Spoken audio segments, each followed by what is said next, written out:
keeping you informed and engaged. Now more than ever. This is Seculo.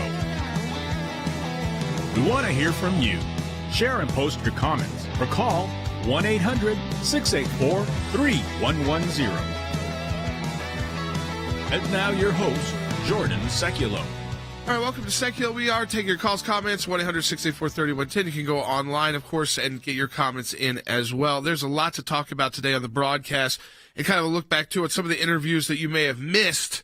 We're daily, 5 days a week. We have great content, great guests on. So coming up today, first off is Mike Pompeo reacting to Attorney General Garland's comment at hearing on the lab leak theory. So we'll talk about that.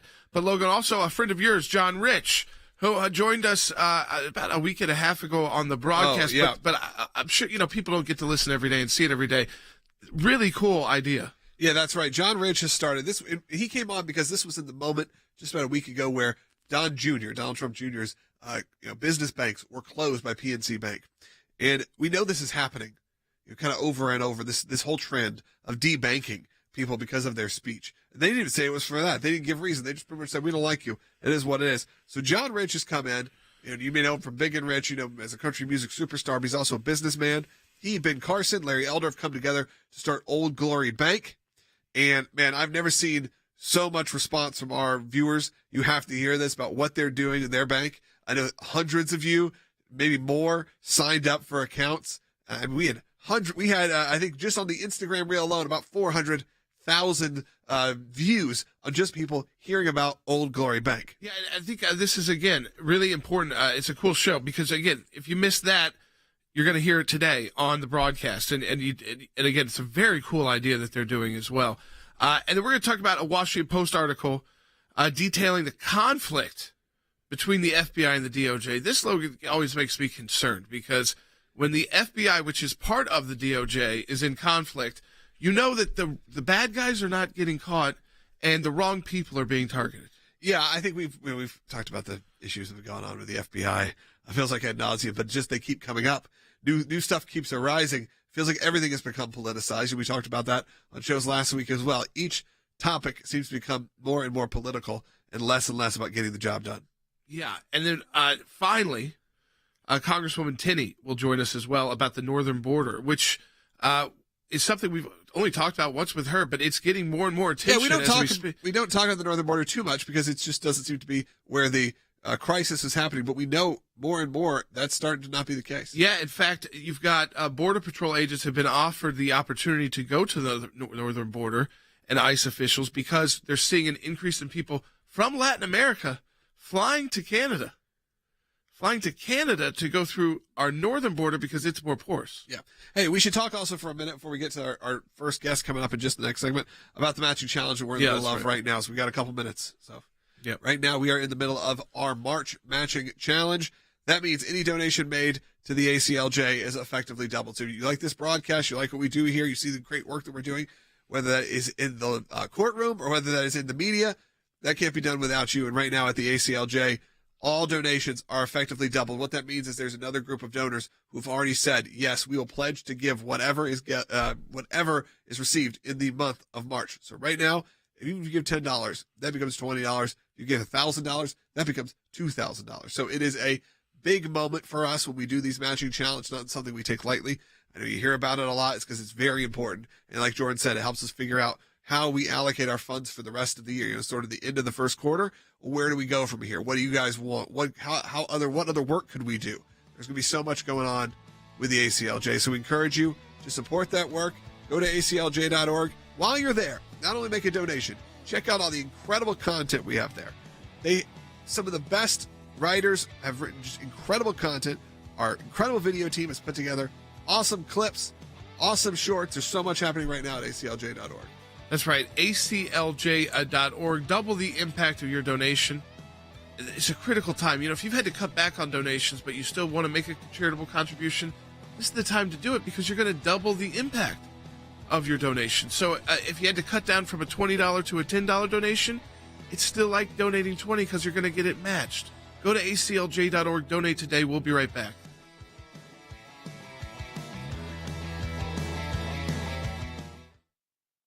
Attorney General Merrick Garland is in the hot seat right now, facing the new Senate Judiciary Committee. DOJ has announced charges against 34 individuals for blocking access to or vandalizing abortion clinics.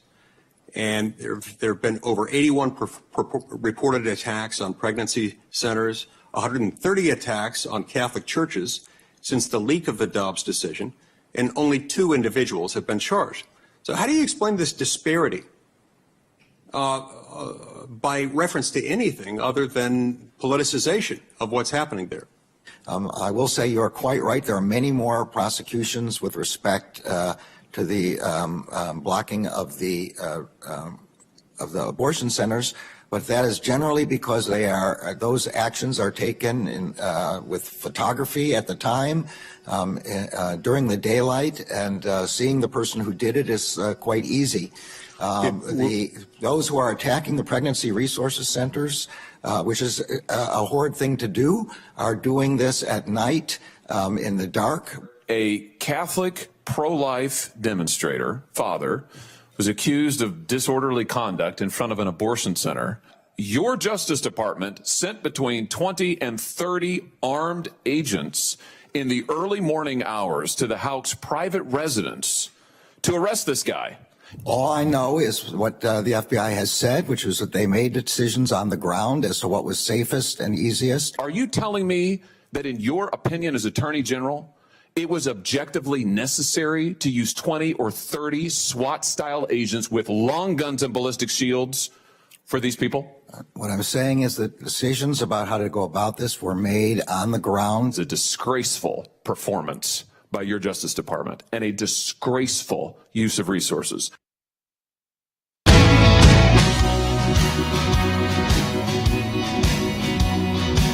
right, welcome back to Secular. We are joined by our Senior Counsel for Global Affairs, former Secretary of State Mike Pompeo, talking about these hearings that took place yesterday with Attorney General Garland. We also had Christopher Wray sit down with an interview with Brett Baer and talk about some of these decisions by the FBI, the politicization and weaponization of these two departments at the highest levels. And I will play the sound, then we'll go right to Secretary Pompeo. But this is Senator Mike Lee questioning Merrick Garland about the all of the protest and vandalizing that went on at pro-life pregnancy centers, and ultimately they put up a $25,000 reward. Like, they couldn't find these people on their own. Take a listen to the question and the response. In 2022 and for the first couple of months of 2023, DOJ has announced charges against 34 individuals for blocking access to or vandalizing abortion clinics. And there have been over 81 reported attacks on pregnancy centers, 130 attacks on Catholic churches since the leak of the Dobbs decision, and only 2 individuals have been charged. So how do you explain this disparity by reference to anything other than politicization of what's happening there? The FACE Act applies equally to efforts to damage, blockade, clinics, whether whether they are a pregnancy resource center or whether they are an abortion center. It applies equally in both cases, and we apply the law equally. I will say you're quite right. There are many more prosecutions with respect to the blocking of the abortion centers, but that is generally because those actions are taken with photography at the time, during the daylight, and seeing the person who did it is quite easy. Okay, this is the federal. Mr. Secretary, you ran the CIA. This is the Attorney General of the United States saying basically we can't find the people that are violating and blowing up abortion crisis pregnancy centers around the country because it happens at night, as if there's no cameras or surveillance material. I mean, this was a pathetic performance. All he kept saying was, Mr. Secretary, all I know is, which I've concluded all he knows is not much. Yeah, I saw a good deal of that testimony yesterday. It was really weak and doesn't begin to account for the discrepancy in how they're doing this enforcement. Jay, this is almost certainly, the data supports that these are political decisions being made by senior leaders on how to prosecute, who to prosecute. It is not the absence of camera. It's not the time of day that these things are taking place. This is a decision being built and filtered through the bureaucracy in the Department of Justice and perhaps at the FBI as well about which cases are more important to them. And these are not pro-life people. These are folks who have supported the abortion movement for an awfully long time in their political lives and in the rest of their lives. And this is now emanating in our most sacred space, this important space where we're supposed to do equal justice under the law. I thought his performance yesterday both reflected the politicization of the Attorney General's office and was not representative of the best things that America knows need to happen. It's indecent what he said yesterday. Secretary Pompeo, when you hear this kind of just, we can't do it, it's late at night, the other response was, well, I don't really have anything to do with those FBI agents that showed up at that pro-life activist store, and I think that was the safest practice, FBI with 20 guns drawn. It seems like whoever is the next president has got a mess to clean up at the DOJ and FBI. How serious is that mess? And I think people want to see it cleaned up. They want an effective FBI and an effective DOJ to be doing the right thing. But they know it's not doing that right now, and we know how hard the bureaucracy fights back against anyone who tries to make changes. Jordan, it'll be a death struggle because this is at the core of their capacity to wield power in ways that reflect their point of view, their political preferences. The next president's got to get after this in a serious way, not just with the most senior leadership, but rooting this out, root and branch throughout the bureaucracies inside both the FBI and the Department of Justice. Look, we know, Jordan, there's good FBI agents out there working the streets, doing good work. We know there's folks at DOJ that are just trying to prosecute even-handedly. But the folks making the decisions, and to say, gosh, I didn't know or I couldn't know, you're the Attorney General of the United States of America. Yep. That is an inadequate response to a question from a serious dissenter who was simply trying to get the facts and to have people treated equally under the law. Yeah, especially coming in a case where when they went to trial and brought in their lead DOJ lawyer on free access to clinics entrances, so handles all the abortion prosecutions, the jury found the gentleman that was charged not guilty after he had 27 FBI agents surrounding his house the year and a half of 18 months before. It's absurd, quite frankly, and I appreciate your view on this. Let me ask you this. Chris Wray's been in the news a lot. He made a statement yesterday in his interview with Brett Baer that it's the FBI's position that the origin of COVID likely came from the lab in Wuhan. We've seen that also now from the Department of Energy and some other agencies as well. The White House, on the other hand, is still resisting, and I understand it could be up for. Obviously, it's a big issue and has got geopolitical ramifications. That's what I want to focus on. What is the geopolitical play on this? Because the White House, obviously, it's clear they do not want to tag this as a leak out of a lab. Yeah, the facts are clear. Since March of 2020, 3 years ago now, when I said this almost certainly came from a lab, now everyone can see it. Every intelligence agency is going to make the same conclusion that is the near certain probability. The reason they're walking away from that is because once you say that this came from the Chinese lab, you know that Xi Jinping would have known about this. We know that then the cover-up was connected to that. And that requires holding the Chinese Communist Party accountable, actually imposing real costs on them for the millions of lives lost, the billions of dollars in wealth that was destroyed. So it's a political statement for National Security Advisor Sullivan to say, hey, there's no consensus on this, is a statement that is trying to kick this can down the road, probably trying to figure out how to get through the next 2 years without having to deal with this very serious matter that we now know to be near certain. Xi Jinping knew that there was a lab leak. He covered it up and sent this virus around the world. And we all know the results of that. So what does accountability look like? We hear that often with even the war in Ukraine. If China arms Russia with any weapons that can be used for deadly force, they're already sending over some non-deadly tactical items. But if they do that, there will be consequences. In the case of the COVID situation, what would consequences look like? Well, goodness, there's multiple things, Jordan, and it's the right question. First, there's certainly government action that can be taken.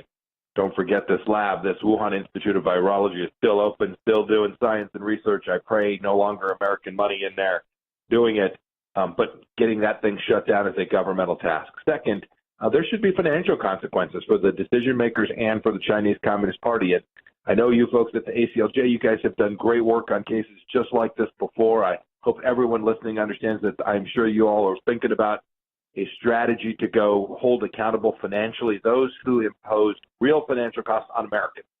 This wasn't some far-off problem for us. We all lived it. We all experienced that. People lost jobs, families were hurt, and there are remedies for that in the U.S. court systems and, frankly, in international systems as well. And then finally, I think it tells us a lot about what we've already known about international organizations. The World Health Organization failed in its single mission. Xi Jinping was able to manipulate the United Nations in a way. And we should make sure that the Chinese Communist Party pays in those places as well by kicking them out of those institutions that caused so much death and destruction about an intentional decision from Xi Jinping. You're speaking today at CPAC. What are you going to tell the conservatives in attendance? What's going to be the theme? Remember, America's counting on conservatives to take this nation forward.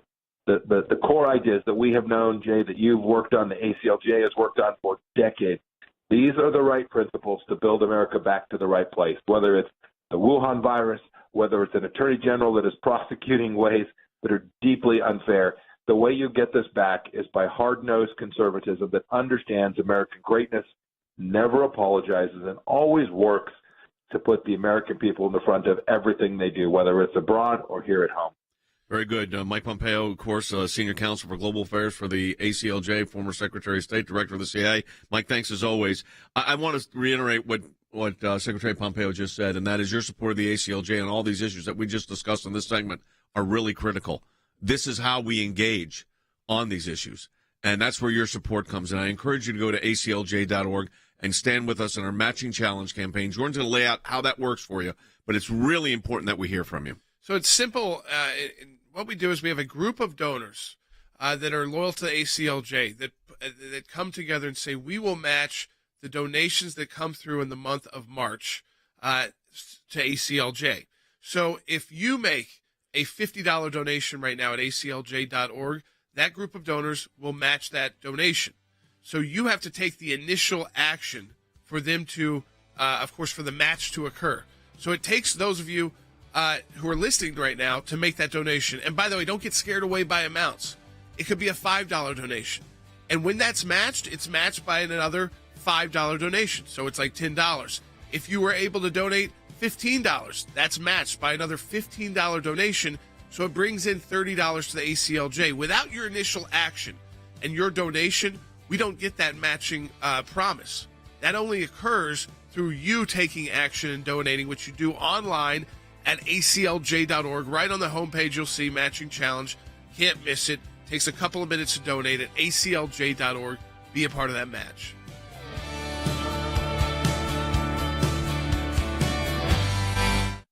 After nearly 50 years, Roe v. Wade, the tragic ruling that manufactured a so-called right to abortion, has been overturned by the United States Supreme Court. This is the moment the ACLJ has been fighting for. It's the biggest victory we've achieved in our 3-decade-long fight against the soulless abortion industry. And believe me, abortionists like Planned Parenthood are devastated. This victory would not have been possible without the steadfast prayer and support of ACLJ members like you. On behalf of the entire ACLJ, I thank you for standing with us against the abortion industry and helping us save defenseless babies. This is a monumental win, but the war is far from over. The left is already scrambling to make abortion permanent in many states across the country. In California, for example, a bill just passed through another committee to allow for abortion up to 28 days after birth. It's truly the most evil bill we've ever seen. Extreme abortion advocates are not just going to give up, and neither are we. On behalf of the countless innocent souls that Roe v. Wade has taken over the last 50 years, Those of us that believe in life know that we're on the right side of history. We understand full well children are children, and they're precious in God's sight, and they're precious in our nation's sight, and they're precious to parents. That unborn child has human rights, human dignity, human worth, a life that deserves protection. I thank you for making this victory possible, and I ask you for your continued prayer and support as we continue to battle against barbaric new abortion laws across our nation. We now have a state-by-state fight. Your support of the ACLJ makes a huge difference. Any amount you donate to the ACLJ this month we get a matching gift, which means, as we've said before, if you donate $20, we get $40. You donate $100, we get $200. We encourage you to do it.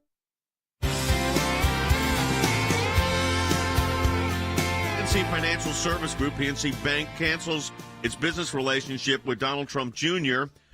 Because they don't like him. I mean, if they're not saying there was anything done inappropriate in the account, they just don't like him. Now, our good friend John Rich is with us, of course, tremendous entertainer, musician, songwriter, businessman. And John, talking about businessman, you decided to take on the cancel culture with our friend Ben Carson and Larry Elder head on, really. Tell us what you did with Old Glory Bank. Well, thanks for having me on. Yes, so I think this Don Jr. story it reinforces why it's so important to have a new alternative platform for banking. So Dr. Ben Carson, Larry Elder, and a bunch of other patriotic banking institution long-term guys, all of us got together when we saw Justin Trudeau break the backs of those truckers when they were protesting by freezing their bank accounts, not only theirs, but tow truck companies that refused to pull the trucks away. They also froze their bank accounts. Now you look down in Brazil and the protesters against the Bolsonaro election, they're having their bank accounts frozen. So now you see in America this starting to happen to businesses and individuals. Don Jr. is just one example of many. So we put together a new bank. We bought a physical bank in the great state of Oklahoma. It's FDIC insured. We went through all the steps. It's like any other bank you would ever work with. However, our credo is you will never be canceled for exercising your constitutional rights. Now, the fact that you have to say something like that is quite a comment on modern day America. Yep. But it's where we're at, Jay, and I can tell you that there's a lot of people fantasize about mass canceling or mass freezing our bank accounts when they don't like what we have to say. There's no question. It goes in the business arena. It goes in the banking arena. It's the weaponization of these federal agencies. Harry Hutchinson, our director of policy, John, is with us on the studio here. John mentioned Canada is kind of where all this started. You've been following that very closely. I have, and Canada is a fantastic example of one thing, and that is it's clear beyond question that the potential for tyranny lies not at the periphery, but at the very heart of modern and postmodern experience, particularly in the West. And so individuals who challenge the bureaucracy, they face the loss of access to their bank account. And just to add to what John suggested, in Canada, if you gave as little as $50 to the truckers, they would block your access to your bank account. And so it's very, very important that there are alternative institutions out there. Logan. And I just wanted to say, one, thank you for coming on here and talking about this, because I think a lot of us, even if you're not a person who's a known entity of Don Jr., someone with some, like you said, if you just gave a donation or you purchased something at a gun store, I mean, that you're worried that this kind of thing could happen. You brought up alternatives. So I guess for the listener who's interested, and this isn't an ad for your bank, but in somewhat, it is people are nervous and they're looking for options. What's that process look like? So if you go to oldglorybank.com, you can reserve an account. You can read all about the bank, what we stand for, who's involved in it. Personal checking goes live later this month. Small business will kick in the summer in July. And then moving on from there, listen, we've had tens of thousands of accounts already reserved on oldglorybank.com. We have to build new hills to run to, guys. The enemy owns all the hills. A lot of times we're thinking, man, I just want to run for the hills. Well, which one are you going to run to? Because the enemy owns them all.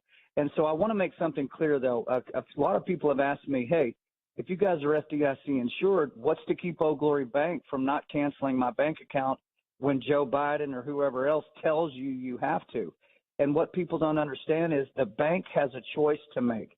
The bank can do what the government tells them to do, or the bank can tell the government to go jump in the river and I'll see you in court. And that's what Old Glory Bank is going to do. We are not going to cancel or weaponize people's accounts against them for exercising their constitutional rights. And I would say this, John, if you ever have a situation where your bank is being threatened because of your political beliefs or your speech or your religious speech or your political speech or your First Amendment activities, you know, in a heartbeat, we will be there to defend the bank, to defend you, to defend the ability of Americans to have alternatives. What the left does want to do is shut down the alternatives. Yeah, throttle everyone. So they can throttle you back, whether it's big tech, whether it's in banking, whether it's in the government agencies.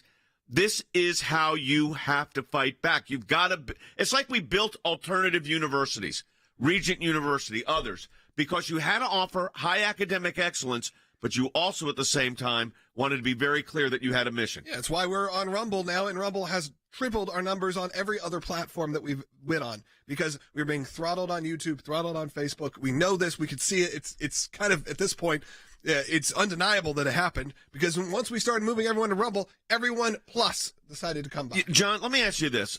You know, the idea that you would be in the banking business, I'm sure was not in your thought process as a country music artist, legend, music artist, an entertainer. You're a businessman? Yeah, not the plan 20 years ago. Probably wasn't the plan 20 years ago to be in the banking business. No, it's not. It wasn't my plan, but I'll tell you this. Here is my plan.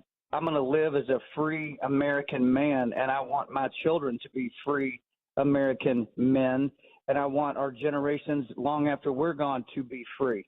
And the only way we're going to ensure our freedom, and even then it's going to be a battle, is we have got to create new alternatives and parallel economy moves, like an Old Glory Bank, where people have an alternative to put their money somewhere else.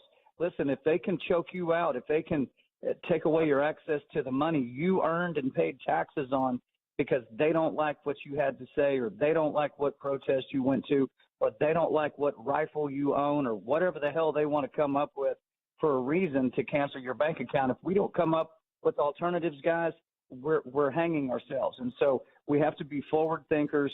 We have to put things together that are legitimate and that operate at a high level, just like you were talking about universities, but also have a mission of freedom. Right. We respect your constitutional rights. We will never punish you for exercising your constitutional rights. That's right. And that is at Old Glory Bank. We were seeing a lot of people in our comments right now, because thousands of you are just watching just on Rumble or on other platforms. Just said, I just reserved my account. Reserving. So hopefully, John, this helps out Old Glory Bank a little bit. I know all of us here are now very interested, because, I mean, these news stories somewhat only help sell this point that these situations are needed. So, again, you can tell people, go oldglorybank.com, right? Simple as that. Go on there, read about it, look into it. If you want to reserve an account, it's very simple. And we go live here in just a couple of weeks. So we're excited about this launch. And I think it's a really important thing to have, guys. I mean, if we don't have that, if you can't have autonomy with your own money, that's the ultimate backbreaker that the government can put on us. Just like what Justin Trudeau did, they can do it to us here. Appreciate it, Old Glory Bank founder. There you go. Then you never thought, and there you are. We appreciate it, John. Folks, again, you have to build up alternatives. And we're going to be talking about the next segment of the broadcast, so stay with us on that. We're going to be here for another 30 minutes if you're not getting the full hour of the broadcast. But now I don't have to say that as much, because you can get the full hour of the broadcast on all these social media apps, especially our friends at Rumble. That's right. We are available, aclj.org, Rumble, Facebook, YouTube. We all are there. You can find us, even if they don't serve it. You can find us there. But you can go to Rumble, and guess what? We're probably like number one on their front page, because that is what they do there. We appreciate all their support. We appreciate your support as well. Support the work of the ACLJ and everything that we do here. Go to aclj.org. Make your donation today, and it is effectively doubled. Again, it's the matching challenge for the month of March. We'll be back with another half hour of Secular.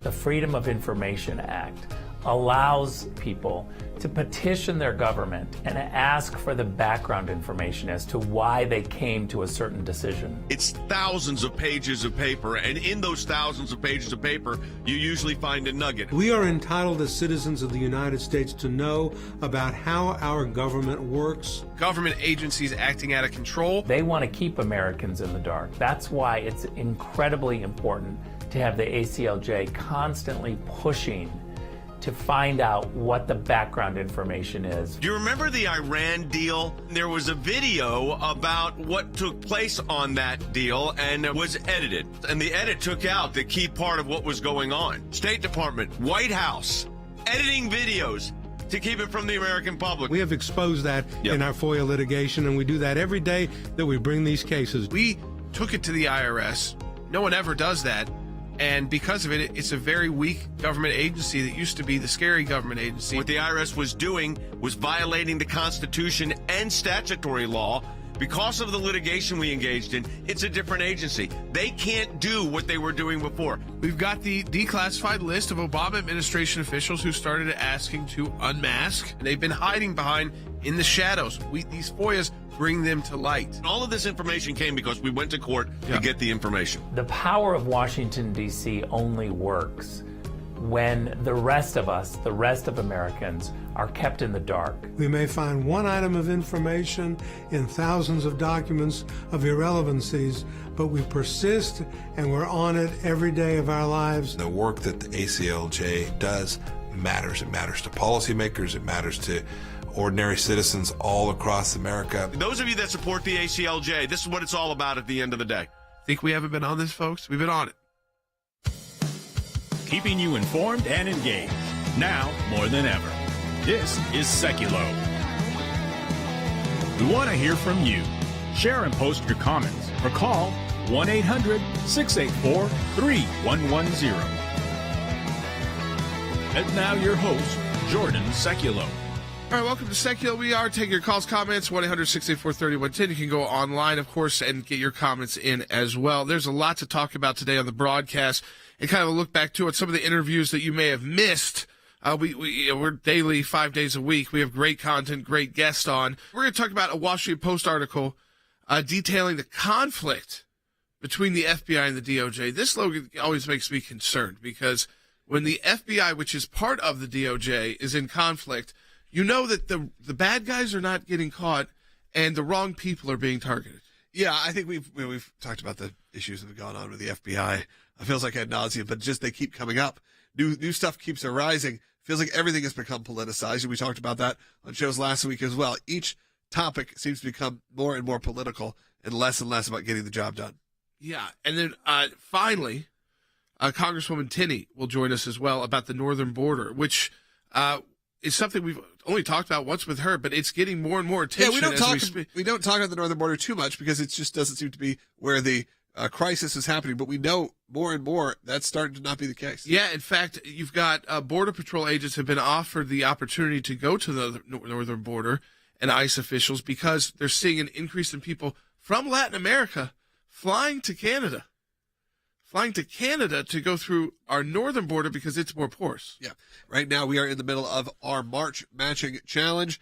That means any donation made to the ACLJ is effectively doubled. So you like this broadcast, you like what we do here, you see the great work that we're doing, whether that is in the courtroom or whether that is in the media, that can't be done without you. And right now at the ACLJ, all donations are effectively doubled. What that means is there's another group of donors who've already said, yes, we will pledge to give whatever is received in the month of March. So right now, if you give $10, that becomes $20. You give $1,000, that becomes $2,000. So it is a big moment for us when we do these matching challenges, not something we take lightly.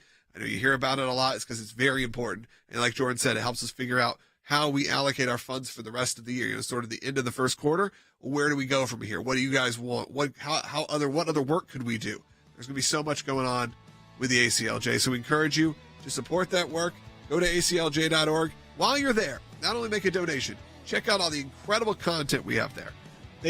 Some of the best writers have written just incredible content. Our incredible video team has put together awesome clips, awesome shorts. There's so much happening right now at aclj.org. That's right, aclj.org. Double the impact of your donation.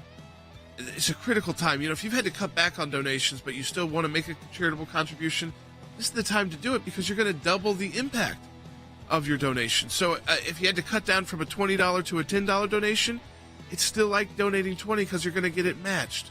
Go to aclj.org, donate today. We'll be right back.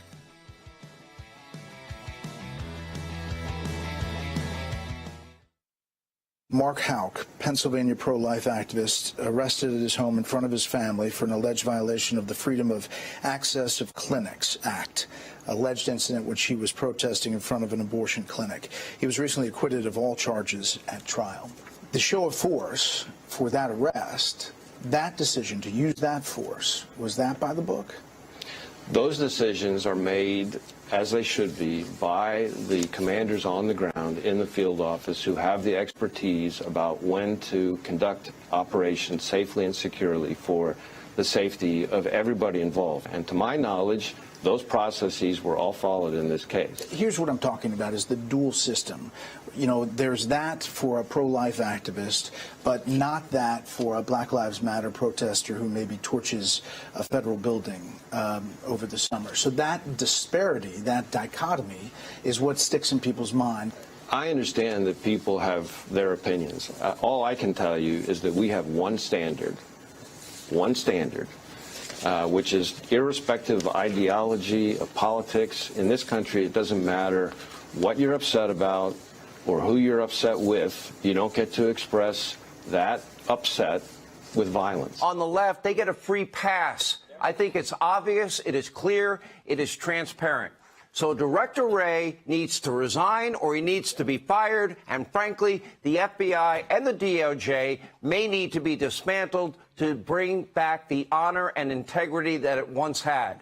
The way you vote, the church you attend, should never affect the way the government, especially the FBI, with all the powers it has, to treat you under the law any differently. The use of federal power to punish political adversaries is what we expect in Beijing, maybe Moscow, but not in Washington.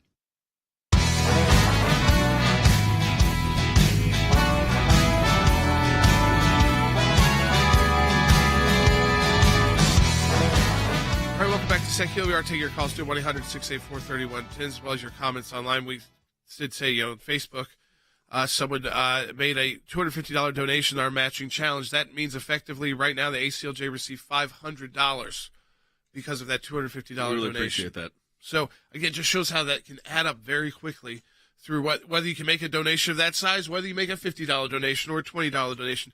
It all adds up, again, at ACLJ.org. You'll see that matching challenge right on the homepage. All right, I want to play. This is another Questions with Chris Wray from our friend Brett Baer. Take a listen to this one.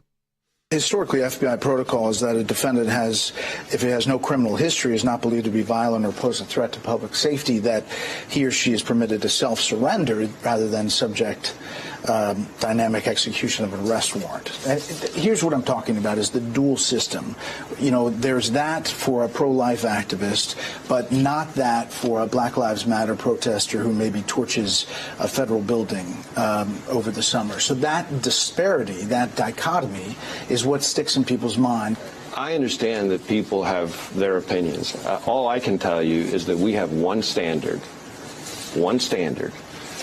which is irrespective of ideology, of politics. In this country, it doesn't matter what you're upset about or who you're upset with. You don't get to express that upset with violence. You know, this is interesting. Of course, he didn't answer Brett Baer's question, number one. And then he says there's one standard, but there's not. Because the protocol is, if you don't have a criminal history, if there's not that kind of situation, and the person's willing to surrender, you let them surrender. And then he pointed out the fact that pro-life activists were taken in handcuffs with guns blazed, guns pointed at the family. Black Lives Matter activists who torched federal buildings were not treated the same way. And his answer is, I understand people have their opinions. Andy, this has nothing to do with opinions. It has everything to do with equal protection under the law and due process. Yes, and Chris is being disingenuous when he makes that statement about we have one standard. You don't have one standard, Chris Wray, and you know you don't have one standard. You know that you take violent action with respect to people at pro-life clinics who are protesting, who are trying to defend life, and you know that if it's Black Lives Matter or if it's the woke left, you take it easy and you back off. I know that's the case, and you know that's the case. Why don't you say that and admit it, for heaven's sake? You know, when can we play that when Merrick Garland was asked a question about the jury and he says, I respect the jury? Because this is the ridiculous nature of it. This guy's charged with a Free Access to Clinic Entrance Act violation. That means he's indicted by a federal grand jury. He's arrested at his home with guns by FBI agents. He goes through a federal trial in front of a federal court judge where he puts on a defense. And the jury goes back for 1 hour. And you know what that jury says? Not guilty. Not guilty. Listen to this.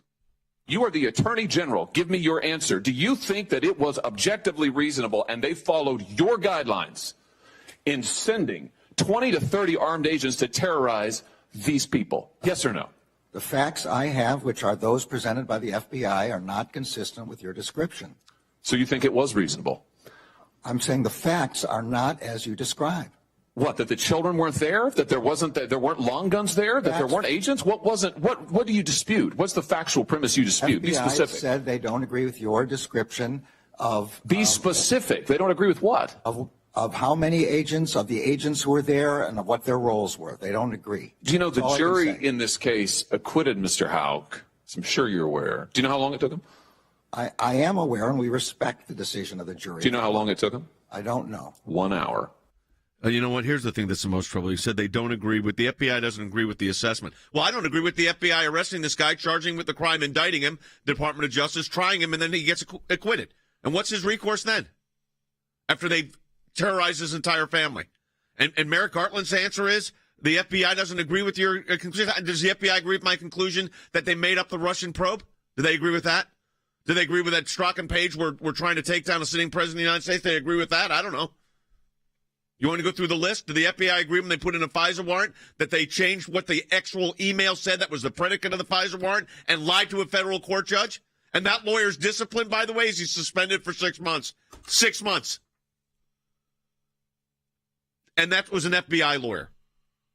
So, yeah, we have the right, Andy, to be really suspect right now. Well, we should be outraged and not just suspect, Jay. I think I'm outraged, by the way. Just for the record. It sound of your voice would indicate outrage to me. Senator Hawley asked a question of the Attorney General of the United States. Do you know how long it took the jury to acquit Houck? You would think he would know. And he said, I don't know. We respect the decision of the jury. But he didn't even know how long it took to acquit him. And the senator had to say it took an hour. Don't you think? Taxpayer dollars are being used to fund all this.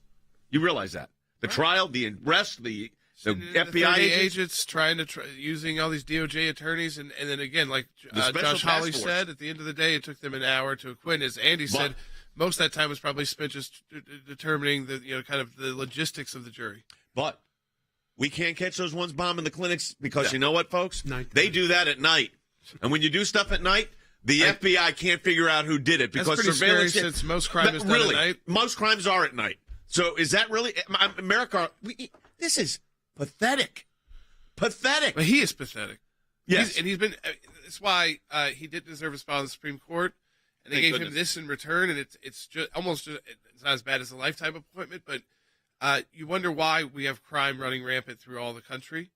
It's because they're focused on the pro-life activists, not the actual criminals. Because if that's the FBI is afraid of that pro-life activist where they need 30 FBI, then how many FBI have to show up to arrest one cartel member? Well, this is the problem. Yeah, but you don't even. But they're too scared to do that because right, those guys fire back. Yeah. So this is the situation. This is a government out of control. Now here's what we do at the ACLJ though. We don't just say, "Oh, this is terrible. Oh, this is bad." We file maybe a Freedom of Information request and find out what the heck was the charging decision here. How did this all happen?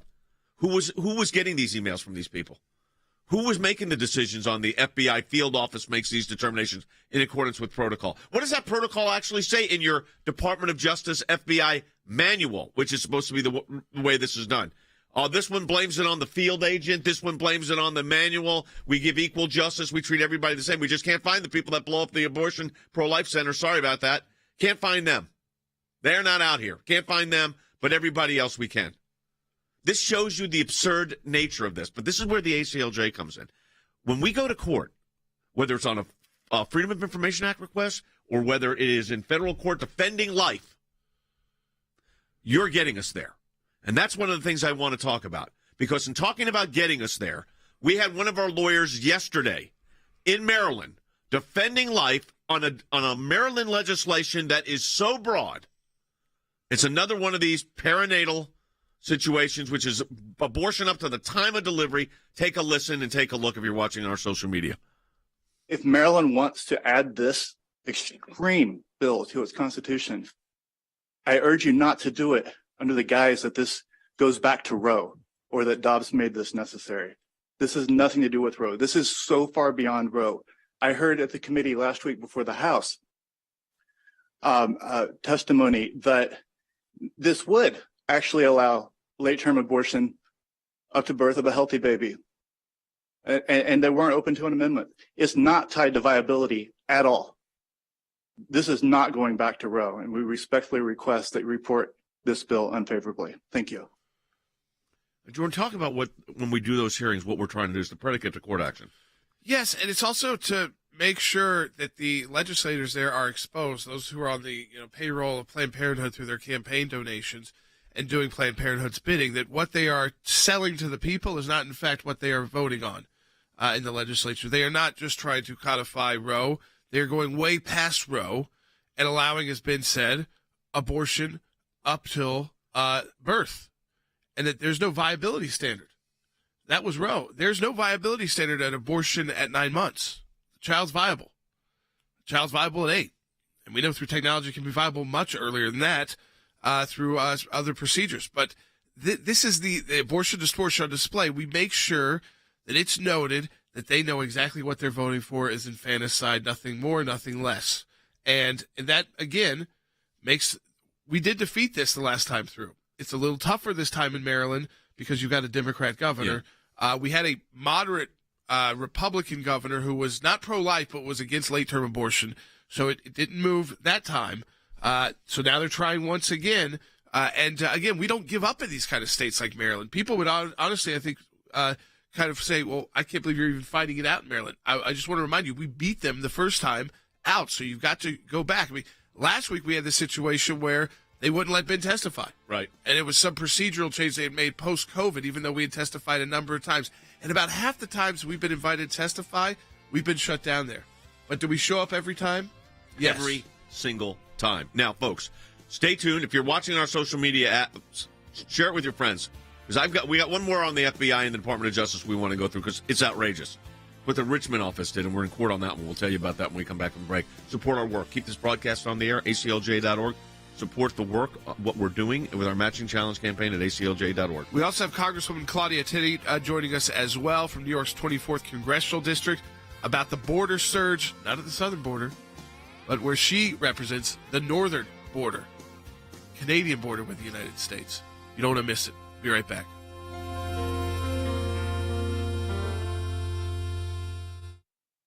When we see something, when we hear something, when we're concerned about an issue, we don't just talk about it. We do something about it. And that goes to our Government Accountability Project. If we allow leaders in Washington, D.C. to make decisions behind closed doors, unaccountable to the people, then we are going to get skewed and corrupt decisions. There are lots of other places to do lots of important work for America, but the ACLJ has taken up a lane which is irreplaceable. The Freedom of Information Act, that's a statute that allows us to get information from the government. It starts with a letter from our offices in Washington to these agencies, and it says, give us this information on these topics. And generally, they don't. And then we go to court. We go through a series of lengthy negotiations back and forth about what they'll give or what they won't give. We may get tons of information that's redacted, and we have to then go back and say, you redacted too much. We can't really find out what you're giving us because it makes no sense. So it goes through a process of litigation. That is how you get information, and that office is going to be more active now more than ever. The ACLJ has been extremely active in vigorously seeking to hold these bureaucrats accountable. We have filed hundreds of FOIA requests. We have received over 20,000 pages of documents in our litigation. Holding them accountable, holding the Biden administration accountable so that all Americans are able to have faith in their government. We will up our efforts. We will not stop. You're finding a nugget in a gold mine. Occasionally you'll come up with something that is really a bombshell, but you have to persist in doing it, and that's what we do. That's a little bit of what we do through our Office of Government Accountability, and of course that comes under our Office of Government Affairs. So your support of the ACLJ supports all of that.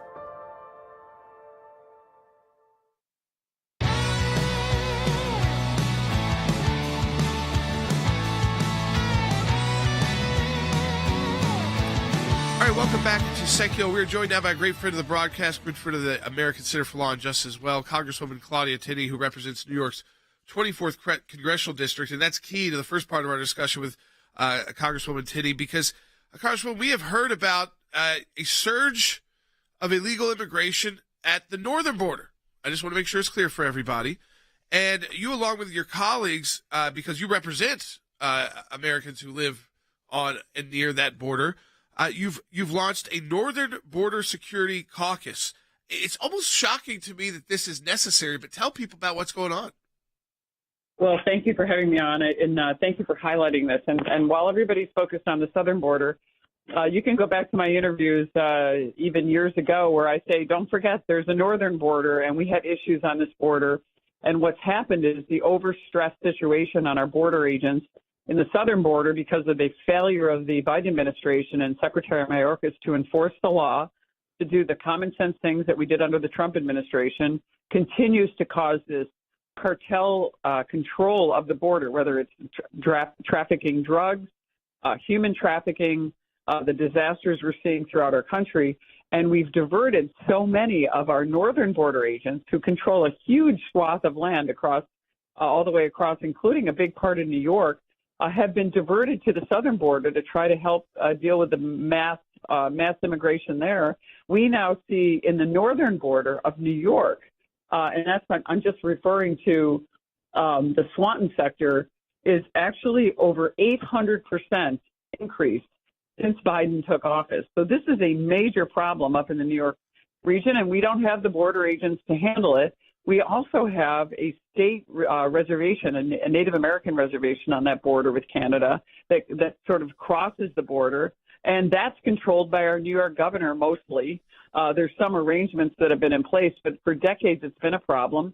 So people in New York see this porous border upstate. We've heard from our sheriffs around the northern New York region and down into my district that they have seized all kinds of cars with fentanyl that have come from the northern border. These people are able to get to New York City and other areas where they meet up with their cartel friends and distribute this dangerous fentanyl and other illicit drugs all around our country. They human traffic.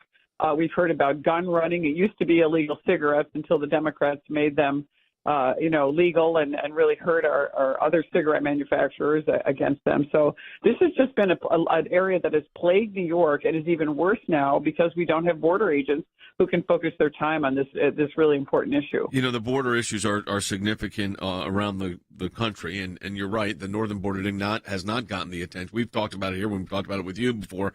It's not gotten the attention that it needs. I want to turn, though, attention for a moment, if I can, Congresswoman, and that is, you are very concerned. You led a group of members of Congress very concerned about what's going on with the Iranian Majlis, the parliament there, who have signed in late last year an open statement calling for the Islamic Republic of Iran's government and judiciary to, quote, show no mercy towards protesters and compared them to ISIS terrorists.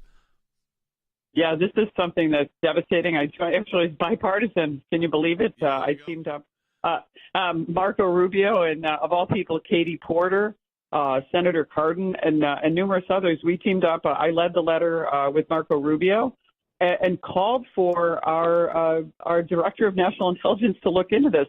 How many of these members of the Iranian parliament, who, by the way, showed no mercy to peaceful protesters all across Iran, getting executed, tortured, imprisoned for peaceful protests, for standing up to a brutal regime that is tyrannical, and yet their family members, the parliamentary family members, are able to come to the United States.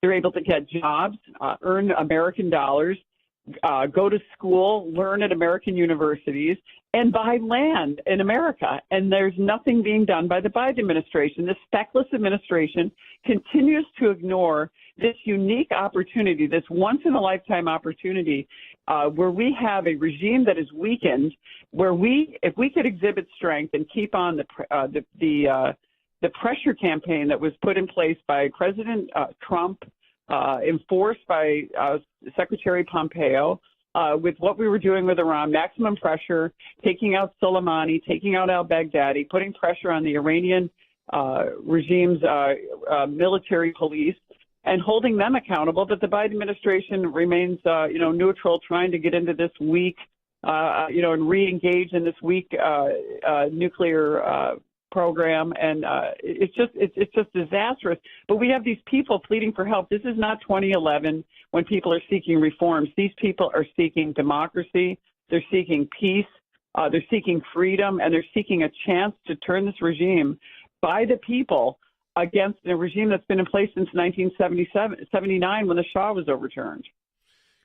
Congressman, I want to go back to this too.